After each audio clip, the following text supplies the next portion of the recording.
জয় জয় সাধুগুরু বৈষ্ণব প্রেমানন্দে হরিধ্বনি বলমান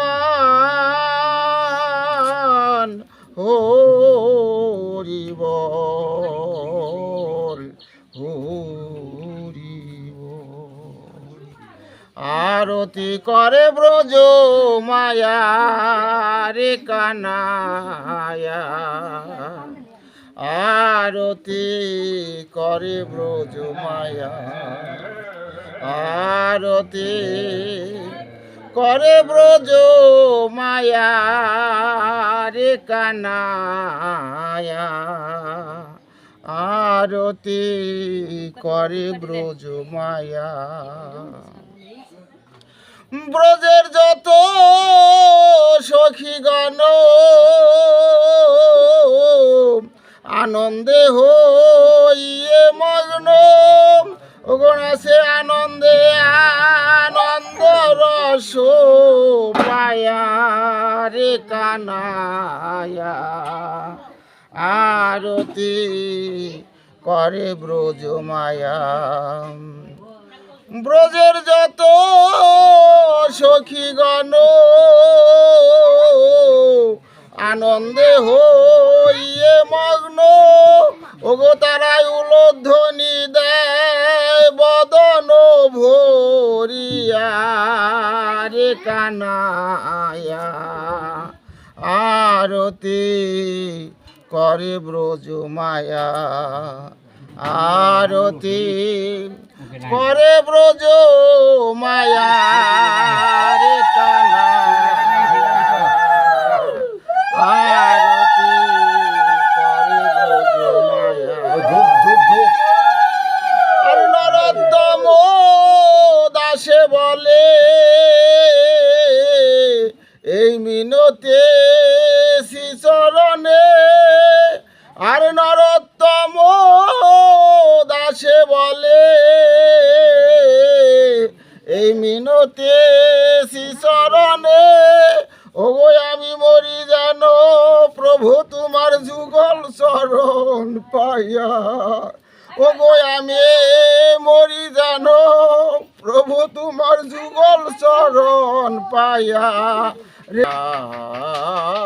যশ জ্ঞানঞ্জন শলাকায়া,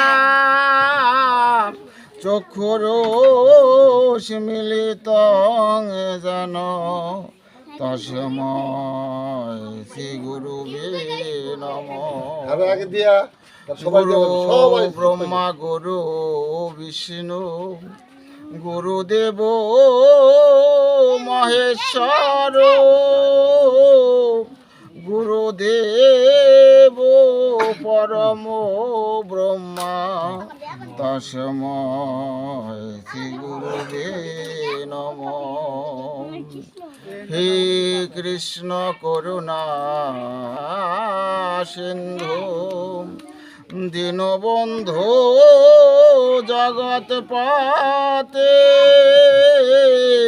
গোপীশ গোপিকা কান্ত রাধাকান্তেশ্বরী নমো নমঃ।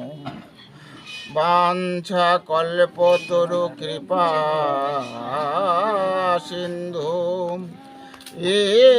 এবাচ পতিতানাং পাবনেভ্যো বৈষ্ণবাভ্যে। প্রণাম জানাই আমার পিতা মাতার চরণে, যাহারও কৃপা বলে আমি আসিলাম ধরা ধামে। তারপরেতে প্রণাম জানাই আমার দীক্ষা গুরুর চরণে, দীক্ষা গুরু আমার ভবে যে জন গো হলো, গোপাল গোস্বামী তার নাম রয়ে গেল।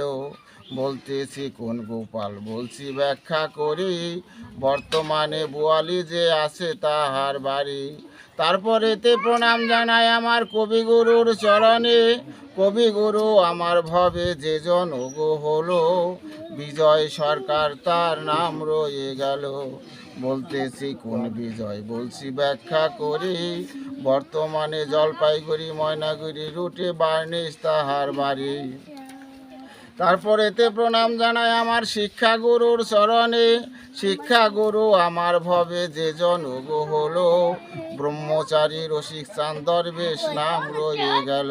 প্রিয় স্থান তোমার কৃপাতে বাবা গাই শ্রীমদ্ ভগবদ গীতার গান। তুমি বাবা যেখানে সেখানে কেন থাকো, হতভাগা রঞ্জিত রে মনে মনে রাখো। রাখো কিংবা না রাখো তাতে দুঃখ নাই, শেষের দিনে যেন এইরকম সাধুগুরু বৈষ্ণবের দেখা পাই। যদি একবার হরে কৃষ্ণ কৃষ্ণ কৃষ্ণ হরে হরে, হরে রাম রাম রাম হরে হরে।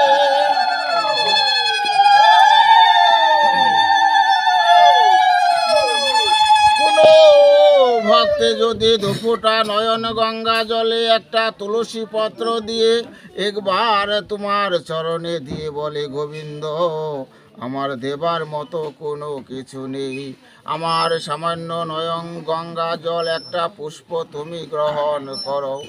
জীবকে উদ্ধারের লাগি শ্রীধাম ও নবদ্বীপে উদ্যত প্রভু সর্বপ্রথম এমনি ভাবি এই শ্রীমদ্ ভগবদ গীতা অধ্যয়ন করতেন। আর অধ্যয়ন করে বলতেন, হে প্রভু তুমি যদি আবির্ভূত না হও এই কলির কৌলস থেকে কলির জীব উদ্ধার বা মুক্তি পাবে না। নিতাই গৌর হরি বল, হরি বল, হরি বল,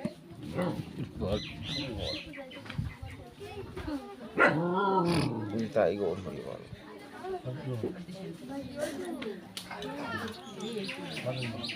এই বাড়িতে যেমন আজ শ্রীমদ্ ভগবদ গীতা অধ্যয়ন আয়োজন করছেন, গীতা পাঠ শ্রবণ করার জন্য এখানে আসছেন, এমনি ভাবে শ্রীবাস ধীরে ধীরে যখন এই উদ্যতের আঙ্গিনায় শ্রীমদ্ ভগবদ গীতা অধ্যয়ন শোনার জন্য যাচ্ছে, শ্রীবাসকে বলছে, হে শ্রীবাস তোমার প্রভু যদি উচ্চস্বরে হরিনাম করে আর শ্রীমদ্ ভগবদ গীতা অধ্যয়ন করে তার সমস্ত কিছু আমরা গঙ্গায় ভাসাইয়ে দিব। তদুত্তরে শ্রীবাস কোনো উত্তর না করে ধীরে ধীরে উদ্যত প্রভুকে সে প্রণাম করে বলছেন, হে প্রভু তুমি এমনিভাবে যদি হরে কৃষ্ণ কৃষ্ণ কৃষ্ণ হরে হরে, হরে রাম রাম রাম হরে হরে, এমনি ভাবে যদি হরিনাম করো আর শ্রীমদ্ ভগবদ গীতা অধ্যয়ন করো, তোমার সমস্ত কিছু আমরা গঙ্গায় ভাসাইয়ে দিব। শ্রীবাসকে যখন বলছে, উদ্যত প্রভুকে যখন বলছে, উদ্যত বলছে, হে শ্রীবাস এই হরিনামে যদি আমার মরণ হয় তাও তো আমার জীবন ধন্য। শুধু উদ্যতের কথা নয়, আমার মতো হতভাগারও কথা। যেদিন আমার প্রাণ পাখি চলে যাবে সেদিন যেন আমি হরি বলে হরি বলে কাঁদতে পারে। যেদিন আমার প্রাণ পাখি উড়ে যাবে হরি বলে আমি কাঁদতে পারি। আমার আর বাসনা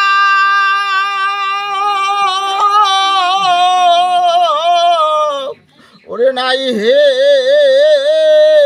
হরে, আমি যেন হরে বলে।